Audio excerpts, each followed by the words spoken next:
There is a gap between the life we are told to live and the one you are meant for.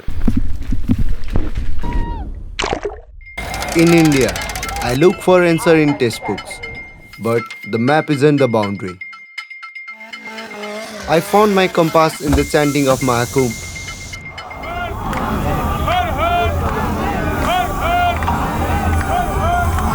and in the wind of the Himalayas. Nature isn't perfect, it's raw, it's honest, and I finally saw clearly.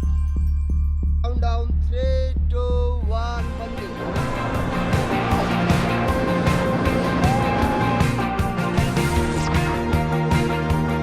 This is my world, and this is why I create.